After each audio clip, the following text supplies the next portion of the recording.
Good morning, CSL. Los Gatos. Good to see you and not see some of you. In my mind's eye, I see all. So watch it. Okay, we're into July. Here we are, determined to recognize and actualize the fact that we are all whole, no matter what. Whole, complete, no matter what. We're working on letting that thought seep in at a deep level, soaking it all up. We honor it in our lives, as our lives. I don't know about the rest of you, but I have certainly been getting ample opportunity to exercise and put into practice these Sunday themes and topics. Yeah, I'm appreciating them for sure. I'm working on that part. I'm beginning to feel like I need a bit of a respite though, some R&R. It's actually been rather a rough week for me. The kicker is that wherever I go, there I am. There's no getting away from me and myself, my mind. Which brings me to my topic. Who I am reflects how I am. Oh my gosh, maybe a little bit too much sometimes. It can actually be just a little bit scary, right? Every time we open our mouths or do anything, we're trumpeting to the universe what we are, how we are, what we think of ourselves, maybe. Yeah, that's a lot.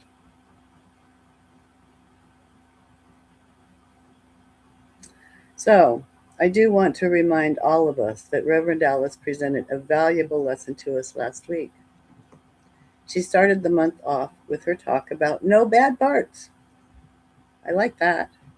She told us that all parts of us are worthy of our attention, and that would be a positive intention, right? Not a negative thing. She told us that all parts of us, oh, I said that already, sorry. It was worth repeating. All parts of us are worthy of our attention. Practice, practice, practice, right? Those things that we like and those things that we don't much like. All of this informs us. We know that. It gives us the opportunity to make any changes that we might see fit to make. And her suggestion was to honor the parts of ourselves that we don't like. Oh, geez, Reverend Dallas.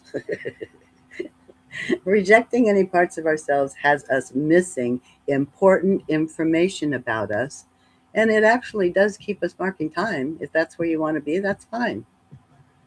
We have a tendency to try to bury the parts of us that we dislike or we find unacceptable.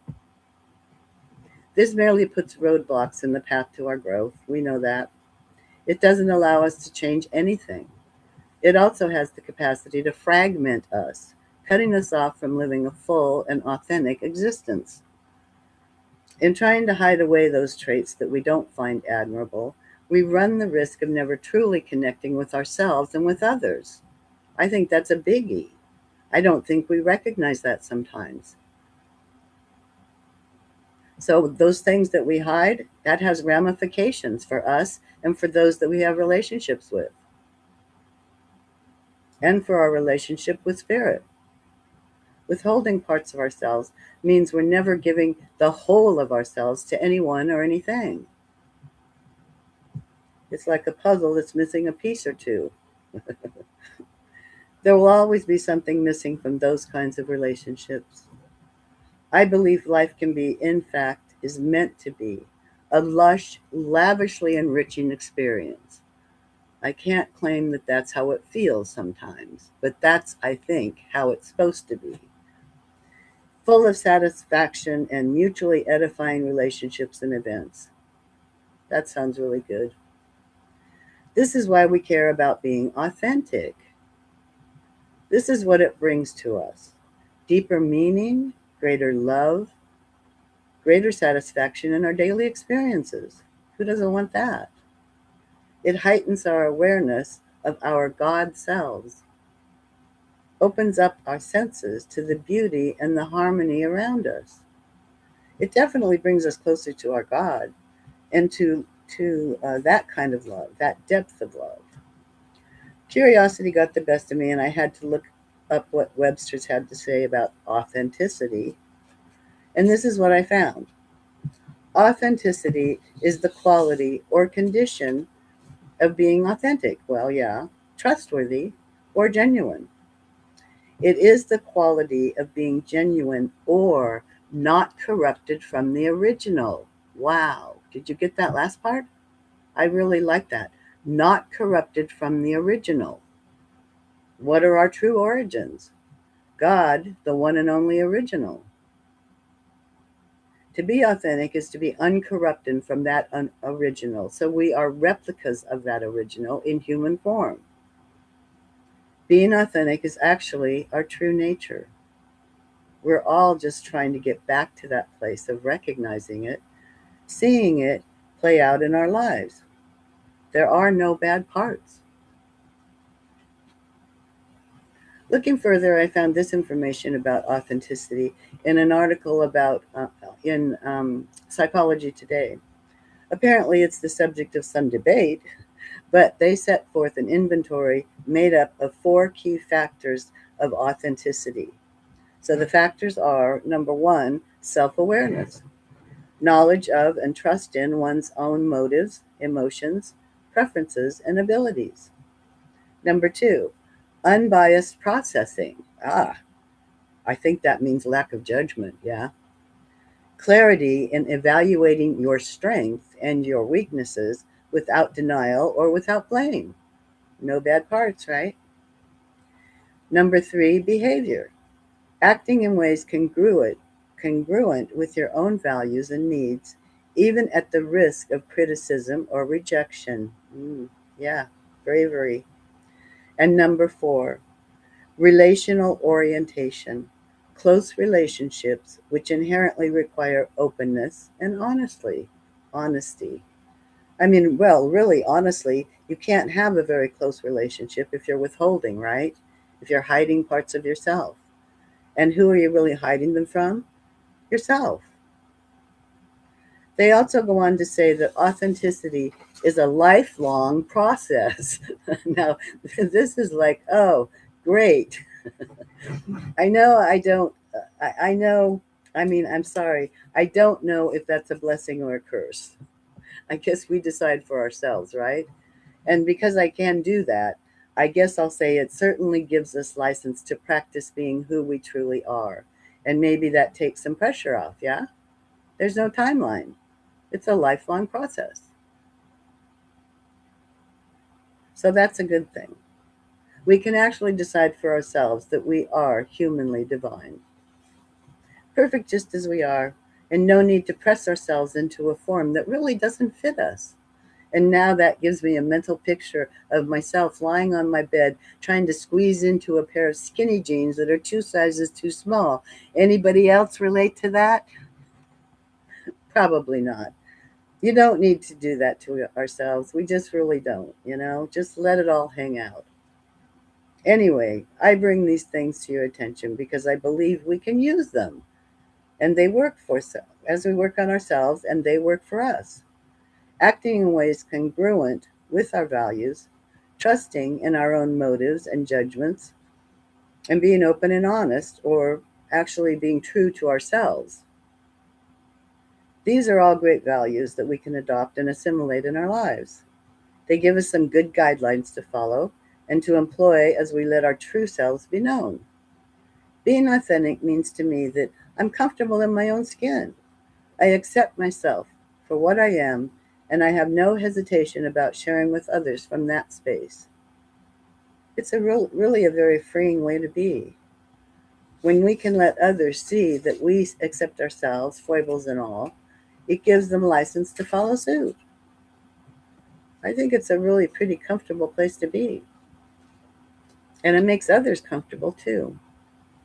So, my topic today, Who I Am Reflects How I Am, is based on the premise that our inner thoughts and beliefs determine our outer actions and experiences. I talked a bit about this last month, how we see through the eyes of our own perception. Our perceptions come from all of those things that we believe in, all the experiences we've had over the years. How I am is the part we act out. We act out of the how. So the market teaser for the topic says we are on the inside. I'm sorry, who we are on the inside reflects how we express ourselves on the outside. Yeah.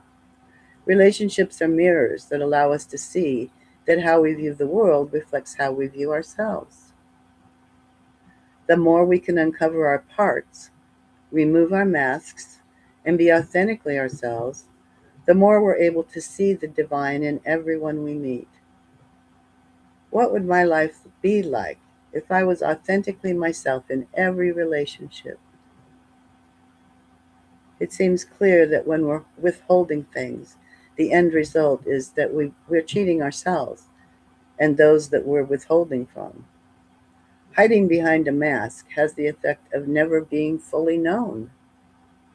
We are, in essence, denying some part of ourselves and presenting a mere facade of ourselves to others.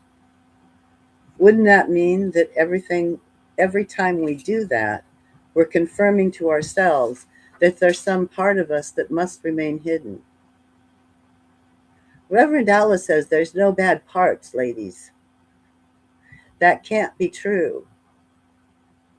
So this turns into a self-perpetuating cycle, one that robs us of our authenticity and the freedom that it brings. Listen to Reverend Alice. Seeing the divine in ourselves allows us to better see the divine in others. That makes sense. We're actually then seeing everything through the eyes of the divine. I had such a nice, I guess I'd call it a bit of an epiphany the other day when I was sitting outside doing some prayer work. And all of a sudden I thought, who are you praying to? You are the power. You are the presence. It is who I am. It's what I am. And so instead of coming at it sort of from a sense of there's a need and I'm asking to have it filled, I need to come up from this. I mean, we all know this as from religious science, but I need to come at it from a sense of I already am, it already is, and I'm the presence and the power that produces that. It was just kind of a really a little shift for me, and it impacted me a lot. You know. So anyway, acceptance, forgiveness, and gratitude are excellent teachers and leaders, which guide us to a greater understanding of ourselves and our oneness with everything else. They often go a long way towards harboring connections and reconciliation, building bridges rather than burning them down. Nothing wrong with a little humility either, huh? A while back, I had the opportunity to apologize. Fancy that. To someone I had sort of ranted at. I was upset and I had trouble believing what was being said to me. Of course, I thought I was in the right because I was, right? No, it turns out I wasn't. I was wrong. Somehow, memory had failed me. Oh, gosh, how's that possible? So, what I'd been told was true and I was wrong. And I apologized for my mistake. The result was that the person I had ranted originally to went out of his way to be helpful and kind to me in resolving the whole issue. I really, really appreciated that.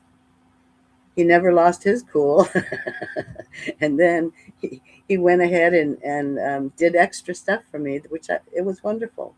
So I was very grateful for the whole thing and the way that it worked out. And I guess it gave me a wonderful opportunity to see that I wasn't always right. And that I could apologize for that. Acknowledgement, apologize, move on through. Yeah, don't want to be there again. So, yes, acceptance, forgiveness, gratitude, and humility are all definitely gifts that we can use to our benefit. They are attractive qualities to put into practice while modeling them for others to experience. Yeah, this is how we learn, sharing the gifts we have available to us. I know for myself that I take in these kinds of gifts from others and work to absorb and use them in my own life. I do pick up on that stuff, and I think we all do. And while we're on the subject, don't forget to forgive yourself when it's called for. I really like this quote from Louis Schmedes. It says, "To forgive is to get a prisoner free." I'm sorry, let me start over. To forgive is to set a prisoner free and discover that the prisoner was you. Ain't that the truth? And that comes from his book, Forgive and Forget, Healing the Hurts We Don't Deserve. Hmm. Yeah, those are hard ones to heal. Okay, you don't need to say that, Debbie. They are easy as pie to get rid of. And then there's this piece from Brian Plotch's book, It's Okay to Be Perfectly Human. He says, what if, when we catch ourselves launching a negativity attack against our own self images, we stop and instead name one good character trait we possess, one quality we like about ourselves? Reminding ourselves we're good, teachable, and lovable might be a simple practice that will help turn off the negativity switch in our heads. By adopting the practice of affirming and accepting ourselves, we purposely lower the unattainable bar of perfectionism. Hmm. None of us have that bar, right? We allow ourselves to be perfectly human, he says. Perfectly human means we will make mistakes. And when we do, we'll admit them and learn from them. It means loving ourselves unconditionally. So when we make peace with our internal wars and accept all parts of ourselves without judgment, we create more space for God to love us, for us to love ourselves, and then for us to become multipliers of unconditional love for others. Stop the inner war. Pick up instead the plowshare of self-acceptance. Affirm your excuse me. Oh, I was choking on that word humble. Excuse me. Let me swallow it down. Ah, okay. All right, this is the end of his quote. Affirm your humble goodness and allow yourself to be perfectly human. Amen to that. So, by sharing of ourselves from a place of self acceptance, we are showing the way for others to do the same.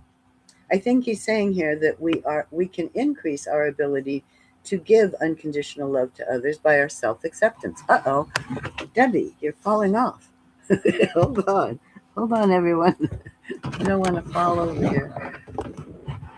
I don't know why it was doing that. Oh, gosh, you guys, so sorry. Okay, there we are. Where was I? I think he's saying that we can increase our ability to give unconditional love to others by our own self acceptance. Yeah. I also think that we become multipliers of unconditional love to and for others when we express from a place of authenticity. And I like that whole thought, multipliers of unconditional love. Did you know that was even possible? Yeah, I like that. So again, letting others experience us as being authentic, how that looks, how that feels, that opens the way for them to follow suit. Yeah, it does. If we could truly absorb that we are divine in nature and loved beyond our wildest imaginings, how would we act? Would there ever be any need for us to try and hide anything about ourselves from others? Knowing that we are perfectly imperfect helps, doesn't it? Life can be messy, so can we. So what? You know? It's really of no use to fight against that. We know that what we resist persists. So why not adopt the way of the Tao? Effortless action, my fave. Sounds like an oxymoron, right? The Tao tells us once you recognize the interplay of opposites inherent in all of existence, including within us, and find the path of balance, you experience what is known in Taoism as Wu Wei, or effortless action. Wu Wei. Woo hoo is what I say. It literally means not to act. Wow, I really love that. I'm so good at inaction. It takes a lot of effort to hold extremes. For example, too much. Oh, this is a continuation of the what the Tao says. It takes a lot of effort to hold extremes. For example, too much pushing to work hard and do it all creates burnout and a poor quality of life. And too little work creates laziness. Oh no, Debbie, and lack of progress. Both extremes lead you to failure. A balance of work and rest creates a happy person who's in alignment with the Tao and experiences more moments of flow or the Wu Wei. Yeah, I like those moments of flow, yeah, don't you? So, for an internal example, too many rejections of an unhealthy quality within you tends to make that quality, oh no, enlarge or intensify, aka what you resist persists, yes, resulting in anxiety and depression. Too much acceptance of that quality can result in fragile sentimentality or worse, narcissism.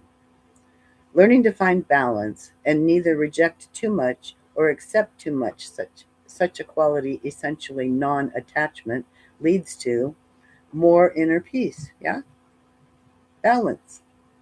When we let go of the extremes, we find an inner harmony that makes everything we do easier, like a pendulum returning to the center. So that's the end of that quote. Effortless action. I just do love that. I think we have to let any kind of fascination with extremes go. Just let it go. We have a tendency to make a habit of repeating our stories, thus cementing them into our psyches and inviting them to become too comfortable there, for sure. Just as we become comfortable with the pain that may go along with them. I know it's difficult to admit that may be so, but I can admit that. I mean, I know I have stories that I've hung on to, and it's time to let them go, you know? How are you ever going to make progress and move forward if you don't? They're always lurking there, letting people know how you are, who you think you are. So head for the middle road, folks. Return to the center, where you will be on a more even keel. That's the way of the Tao. I like that way. So think about that. Aren't there plenty of times when you'd be better off not to act, not to say what your emotions prompt you to say? Does anyone else ever put their foot in their mouth like I sometimes do? No, you guys don't do that. I'm not suggesting that we ignore our reactionary emotions. It does no good to stuff them. We know that. We must acknowledge them, but we don't have to trumpet them to everybody around us. There are times when they're called for, which is true, and it does no good to bottle them up, just waiting for them to explode later. We don't need that, right? Yes, we want to work through them. hmm Perhaps just try not to take them out on other people, not to take that occasion to use that kind of energy with others. I can say from my standpoint, there are definitely times when I wish I had a bit more self control and had kept my emotions more modulated instead of acting out of them. It would surely create more harmony and accord with others if I did. This is why we engage in spiritual practices, striving to better ourselves and our lives. Yep, life can be messy. We are all just doing the best we know how to do, loving ourselves through it. And there's always room for improvement. We know that. Who I am reflects how I am. We all get to decide if we will take up the mantle of our spiritual selves and accept the challenge that it provides to us. The gift is in the doing. We have it in us to make those changes we deem necessary to our spiritual growth and subsequent greatest good. We can create for ourselves a life that's rewarding, fulfilling, and deeply satisfying. Did you know that biologists have discovered that our DNA is not the be all and the end all in determining our physical outcomes? Genetics definitely have a role to play in regards to our health. However, new discoveries tell us that we ourselves can have a greater impact on our outcomes than previously thought. In his book, The Gene Keys, Embracing Your Higher Purpose, Richard Rudd tells us this. Recent breakthroughs in biology point towards an amazing truth. Your DNA is not in control of your destiny. While it has some impact, it's our choices in life that can make the difference. The most impact, the biggest differences. It's your general attitude that determines your life. You, by means of your thoughts, feelings, words, and actions, tell your DNA what kind of person you want to be. Isn't that amazing? You're actually in charge, not the DNA. All of these things are imprinted in every single cell of your body. Negative thoughts and emotions cause your DNA to contract. That's what they discovered. Positive thoughts and emotions cause it to expand and relax. This takes place all the time, from the moment you enter the world till the time you leave. You are the architect of your evolution. Inside each of us lies vast potential and beauty. It's limited only by the way we see ourselves and the world around us. That's really something, huh? It's a little bit different take on DNA. Doesn't it just let us know that we are on the right path when we subscribe to our spiritual philosophy put forth by Ernest Holmes? We are once again having it confirmed to us that we are the captains of our own ships. Mhm. We navigate our lives from the perspectives we've acquired through our experiences, our feelings, and our beliefs. Might be a good idea to make clear to ourselves exactly what those things mean to us. Might we be able to let some of it go, or determine to make a change in how we perceive them? Holmes tells us we all seek to be whole. Our apparent unwholeness is not understanding that part of us which already is whole, and our search for it is occasioned by the fact that something is always telling us that it is there. And I believe that was the quote that I picked for Reverend Alice to read earlier today. So imprint that on your brain.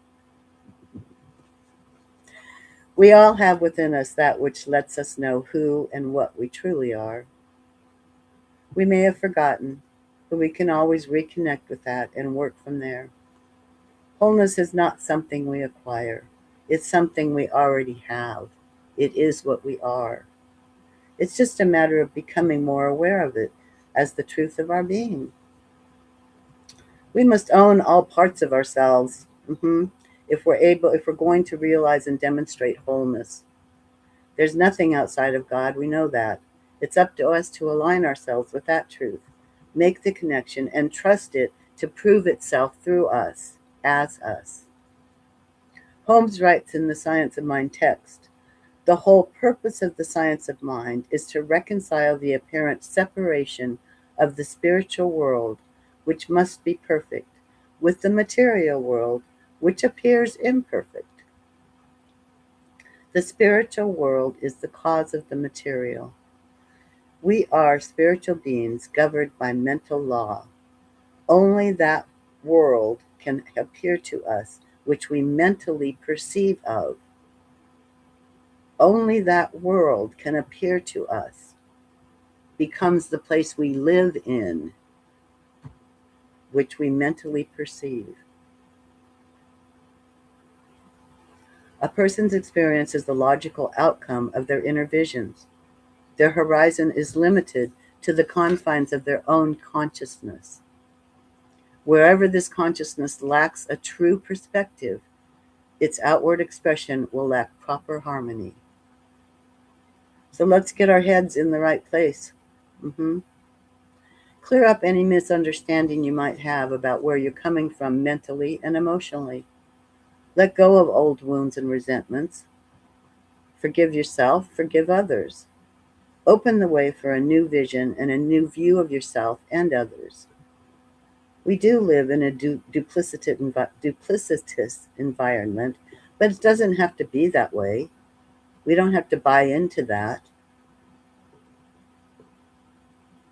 We can accept that the idea of duality without making it at odds with itself. It is one and the same because we are whole. Our world is what we make of it. We know that. Together we can bring it into alignment with our spiritual visions. Isn't that what most of us want anyway and want to experience in the here and now? So, what this all boils down to is if we want to change the how if you want to change the how of you, you should take a good look at the who of you. hmm I really kind of like that. We can call it the who how. It's kind of like the woo way, yeah? The how represents the way we think, believe, and do, yeah? The who is what we know to be true about ourselves. If you're not so happy with the how of you, perhaps it would be helpful to consider what you really think about the who of you. Embrace yourself wholeheartedly. Accept yourself right where you are and know that you are already whole, well, and complete. Let our lives, let our lives, well, yeah, let our lives so shine. Let us so shine that we unveil our incandescent selves. Isn't that a nice idea? After all, we are all luminaries, and that's the truth.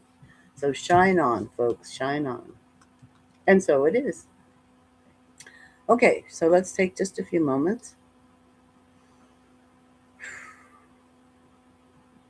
and know the truth that there is but one love, one life, one heart, one true expression, and it is what we are. It envelops all of its creation, it adores all of its creation, and it gives itself over fully and completely to its creation, and we are part of that. And so we just give thanks for that realization, for the recognition that we can learn and grow, that we can grow closer and closer to who and what we truly are, allowing that to be presented in our daily lives, allowing spirit to prove itself every time we open our mouths. Oh, that would be awesome. Thank you for that. I know easily and effortlessly we move along our paths. We are each of us so wonderfully individual and so magnificently endowed with gifts and talents that we are able and willing to share. And so we accept this about ourselves, uh, letting our dialogue to ourselves be gentle and loving. We allow it to be so. We make the connection with the one internally and then get to experience that externally in our world. And so I give thanks to know that we are making the changes that are necessary to our living in a peaceful environment, to our living in an environment which is healthy and whole and respectful of all things. Easily, effortlessly, this takes place. We create an atmosphere of harmony and acceptance and equality and justice for all. I am so grateful for that fact and for the demonstration of it. Thank you, God of my being. And so it is. Thank you, God of my being. And so it is.